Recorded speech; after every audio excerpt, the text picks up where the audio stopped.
महानता है त्याग में। कितने सारे ऐसे महापुरुष हुए, दानी हुए, जिनकी जीवनियों को सुन सुन करके हम कृतार्थ होते हैं। ये कथाएं हमको रास्ता देती है, पद्धति देती है, चलाती है। एक राजा जिनका नाम था शिली। आज मैं भागवत जी को राजा शिली से प्रारंभ कर रहा हूं। ध्यान देना है, महान त्याग और तपस्वी राजा महाराजा शिली, जिनकी महिमा पूरे मृत्यु लोक में तो थी, लेकिन देवलोक में भी महिमा गाई जाती थी। महाराजा शिली वो परम त्याग की मूर्ति थी। तो जब देवलोक में उनकी महिमा गाने लगे, महिमा कहने जाने लगे, दुनिया कहने लगी, देवता सब गाने लगे, तो देवताओं के राजा उस इंद्र ने विचार किया, मुझे उसकी परीक्षा करना चाहिए। वो कैसा त्यागी है, वो कैसा राजा है जिसकी सब लोग चारों तरफ प्रशंसा कर रहे हैं। कैसा राजा है, कौन है? तो महाराजा शिली की परीक्षा करने के लिए देवराज इंद्र और इंद्र ने अपने साथ अग्निदेव को लिया। अग्नि, तुम चलो मेरे साथ। और अग्नि को कहा कि तुम कबूतर का रूप धारण करो और मैं चील का रूप यानी गीध का रूप धारण करता हूं।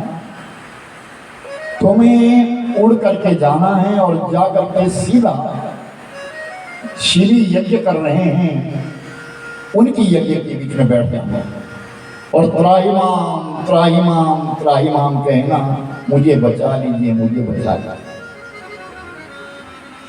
पीछे से नहीं आऊंगा, तुम निश्चिंत रहना, तुम्हें मैं कुछ होने नहीं दूंगा। लेकिन एक उस राजा की विशेष परीक्षा करनी है कि जिसका यश दुनिया इतना गा रही है, नाम जिसका इतना हो रहा है, वो राजा कौन है?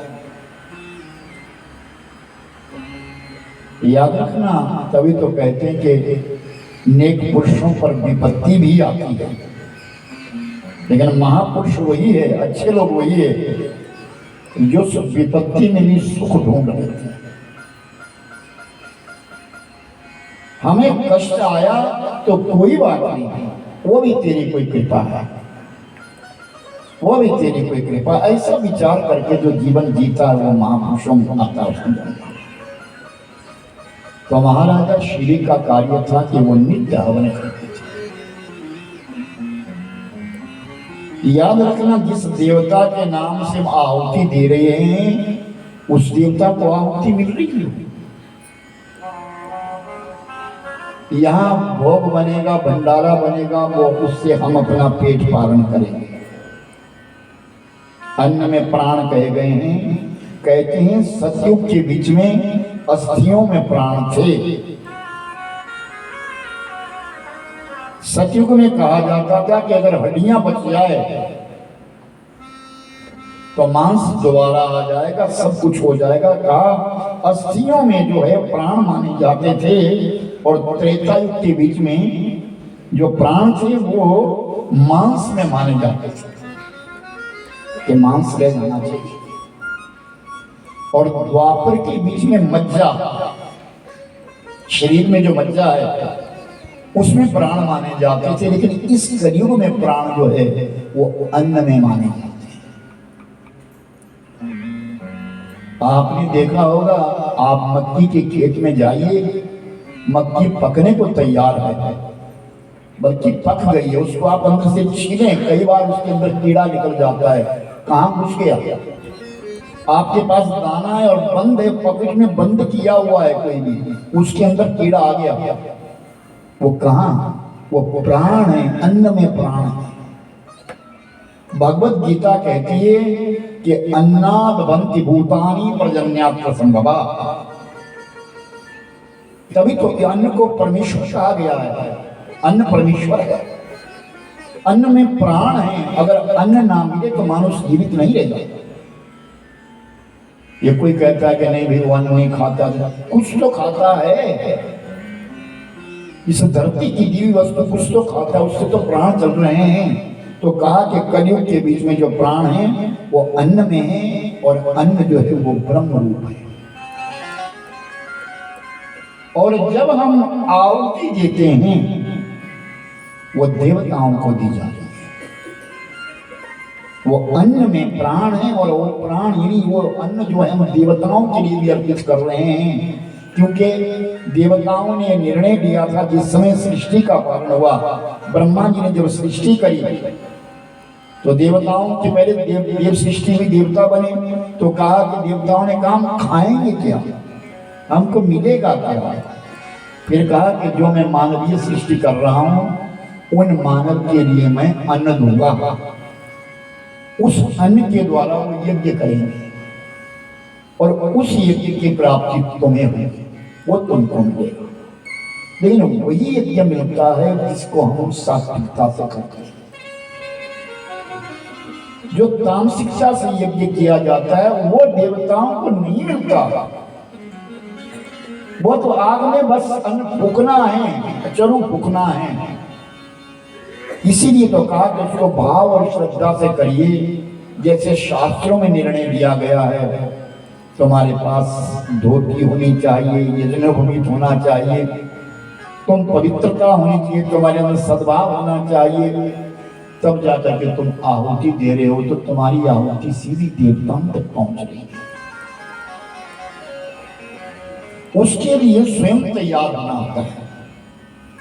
तो राजा श्री आहुति देते थे, बड़े प्रेम से आहुतियां दिया करते थे राजा श्री,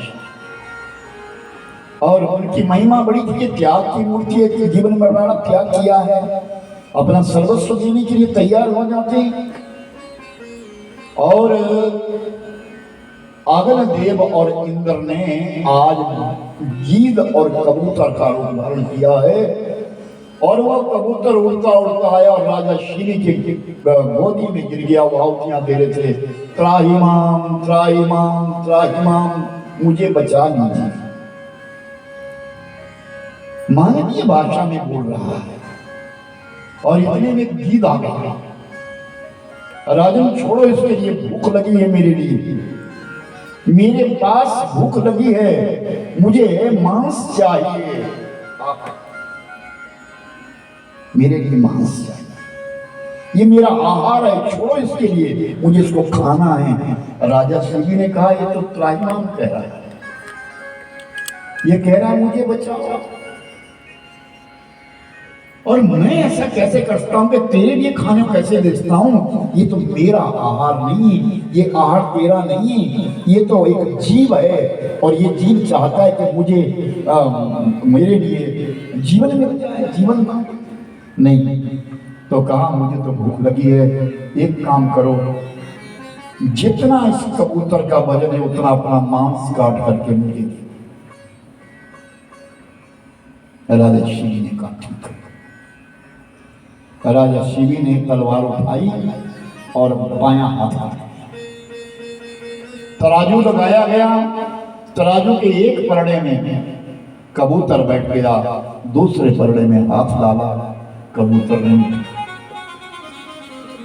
आधी बाजू काट दी, पूरी बाजू काट दी, एक पांव काट दिया, जंगा काट दी, दूसरी जंगा, दूसरी टांग काट दी, और तब भी पूरा नहीं हुआ उस कबूतर के जैसा। तो तराजू में स्वयं बैठ, राजा श्री तराजू में बैठ गए। राजा श्री ने कहा मैं तैयार, मुझे तब देवराज इंद्र ने सामने दर्शन दिए, राजा धन्य हो गए, ये कबूतर नहीं है, अगन देव है, और मैं गीत नहीं हूं, मैं देवराज इंद्र हूं, धन्य हो तुम, तुम्हें त्याग की मूर्ति। सचमुच में कलयुग के बीच में तुम्हारी कथा को जब लोग सुनेंगे तो हृदय में आस्था जागृत हो जाए। त्याग से ही प्राप्ति है, और जो इस कथा को श्रवण करता है मेरे भाई बहन, उसके अंदर आस्था जागृत होती है। भगवान साधारण नहीं, कठिनता से मिलते हैं। और वो कठिनता कोई और नहीं है, वो विशेष त्याग है। हमें जो कुछ मिला है, जो कुछ दिया है उस मालिक ने, वो बहुत बड़ी कृपा हुई उसकी, उस प्रभु की बड़ी कृपा। भागवत की जो कथा है वो बद्रीनाथ से प्रारंभ की जाती है। बोलिए ऐसा क्या काम किया हमने तेरा, जो मेरा तूने थाम लिया। वो ऐसा क्या काम किया हमने तेरा, जो मेरा तूने थाम लिया। वो ऐसा क्या काम किया हमने तेरा, जो मेरा भाग्य तूने थाम लिया।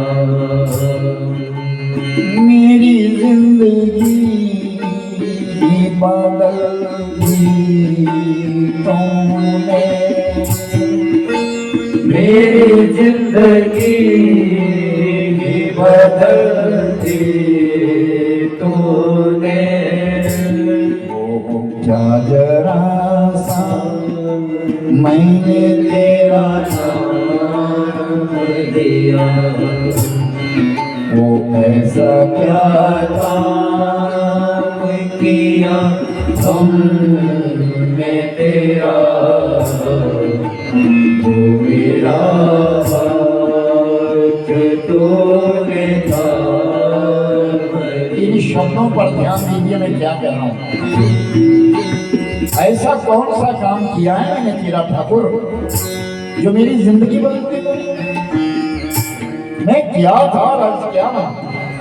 ऐसा क्या काम किया हमने तेरा, जो मेरा भाग्य तूने थाम लिया। ऐसा क्या काम किया हमने तेरा, जो मेरा भाग्य तूने थाम लिया। वो मेरी जिंदगी की बदल दी तूने, मेरी जिंदगी बदल दी तूने। वो मेरा सा मैंने तेरा नाम लिया। ऐसा क्या काम किया हमने तेरा, जो मेरा भाग्य तूने थाम लिया। जो मेरा भाग्य तूने थाम लिया। साधूनां दर्शनं पुण्यं तीर्थभूताय साधव, तीर्थं प्रतिकालेन सत्य साधु समागमा। चलता फिरता तीर्थ मानते हैं साधु के लिए। संत जो है, कथा को दूसरा नंबर दिया गया है, पहला नंबर संत को है। संत दर्श हरि कथा, संत मिलन और हरि कथा, ये दूसरा नंबर है। कहा जाता है जिसने सर्वस्व त्याग किया है वो संत प्रवृत्ति है। संतों की परिभाषा महापुरुषों ने बड़े सुंदर शब्दों में कही है कि जिसके नेत्रों में संतों की मर्यादा हो, सरल हो, वो संत हैं। जिसको देखने मात्र से प्रसन्नता आ जाए वो संत है। जिसके सानिध्य में रह करके मन को शांति मिले वो संत हैं। और याद रखिए, जिसकी वाणी में कोमलता आ जाए वो संत हैं। वो छोटा है तो संत है, बड़ा है तो संत है, काला है तो संत है, गोरा है तो संत है। वो पैंट पहनता है तब भी संत है, और जब पजामा पहनता है तो भी संत है। और याद रखना मेरे भाई बहन, वो देसी है तो भी संत है, और विदेशी है तो भी संत है। वो रूपवान है तब भी संत है, कुरूप है तब भी संत है। संतों की महिमा जो है वो अनंत है। और संतों के सानिध्य में एक एक शब्द श्रवण किया हुआ मेरे भाई बहन पुण्य नहीं, बाबा गुना, बहुत गुना, 10 गुना। एक बार अगर राम बोलोगे और संतों के सानिध्य में बोलोगे, उनकी वाणी के द्वारा बोलोगे, 100 गुना प्राप्त हो जाएगा। वो सच्चिदानंद भगवान। धुंधुकारी इतने लोग स्नान कर रहे हैं, भीड़ लग जाएगी वैकुंठ में। अरे कोई नहीं आएगा वैकुंठ में, कोई होगा करोड़ों में। परीक्षा लेना चाहती हो, चल मेरे साथ। पार्वती को संग लेकर के चले गए भगवान शंकर जी, और एक वृद्ध का रूप धारण कर लिया। और पार्वती से कहा, गिरिजे का बाबा अपना फोन बंद करिए। भगवान शंकर जी ने पार्वती से कहा, सुन गिरिजा, तुम भी अपना रूप बदलो। जितने लोग आ रहे हैं इनसे पूछो कि तुम पवित्र, तुम पापी नहीं हो ना। उसकी परीक्षा ये कही है कि मैं गड्ढे में नीचे गिर जाता हूं, मेरे को वही उठाएगा जो निष्पाप होगा, जिसके पाप खत्म हो गए होंगे। वो गंगा जल का लोटा मेरे ऊपर चढ़ाएगा और मैं एकदम पवित्र होकर के फिर मैं बाहर आ जाऊंगा। ठीक है, परीक्षा लेनी है।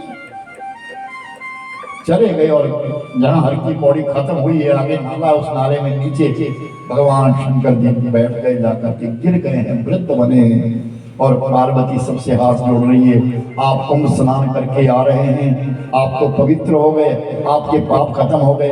एक लोटा गंगा जल का लाओ, मेरे पति को नहलाओ। और जो गंगा जल लाएगा पवित्र हो गए, जो निष्पाप है, जिसके अंदर पाप नहीं है, उसके हाथों से जो जल मेरे पति पर गिरेगा, ये ठीक हो जाएंगे और ये उठ जाएंगे।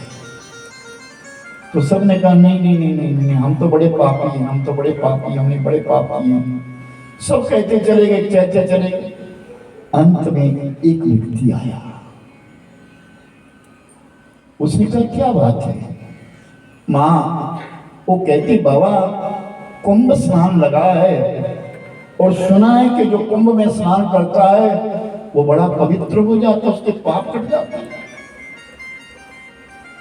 तो आप, आपके पाप तो भाई नहीं, आप ऐसा करो, एक गंगा जल का लोटा लाओ और वो लोटा गंगा जल का मेरे पति पर छिड़क दो, ये ठीक हो जाएंगे। और जब ये ठीक हो जाएंगे, मेरा सुहाग बच जाएगा, आप तो पवित्र हैं। हाँ, मैंने गंगा स्नान नहीं, कुंभ स्नान किया है आज।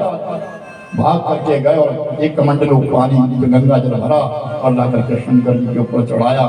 शंकर जी बाहर आ गए, कहते, पार्वती एक वैकुंठ जाएगा, इसकी आस्था है, ये वैकुंठ जाएगा। जब तक हमारी आस्था ना बने तब तक हमारे स्नान करने का भी कोई अर्थ नहीं।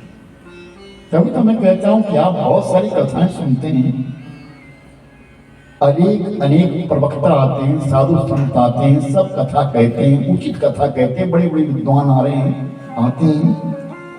हमारी आस्था तो बने, हमारे अंदर आस्था का अंकुर तो उपज जाए, किसी संत के प्रति, किसी ग्रंथ के प्रति, किसी मंत्र के प्रति हमारे अंदर कोई आस्था जागृत हो जाए। और जिस दिन आस्था जागृत हो गई, समझ लेना अब हमने कुंभ स्नान कर दिया।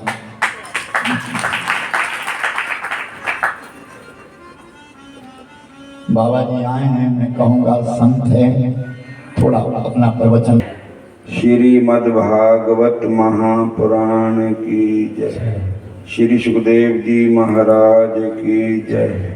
व्यास जी महाराज की जय। परीक्षित जी महाराज की जय। हरे कृष्णा हरे राम हरे राम हरे कृष्णा अज्ञान तिमिरन्धस्य ज्ञानाञ्जनशलाकया चक्षुरुन्मिलितं येन तस्मै श्री गुरवे नमः। हे कृष्ण करुणा सिंधु दीनबंधो जगतपते गोपेश गोपिका कांत राधा कांत नमस्तुते। तप्त कंचन गौरांगी राधे वृंदावनेश्वरी वृषभानुसुते देवी प्रणमामि हरिप्रिये।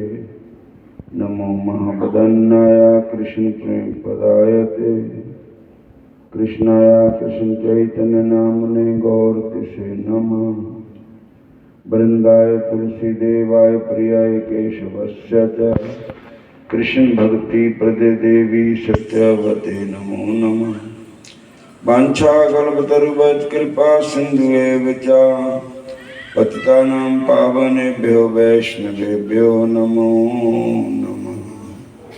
श्री कृष्ण चैतन्य प्रभु नित्यानंद श्री अद्वैत गदाधर श्रीवासादि गौर भक्त वृंद।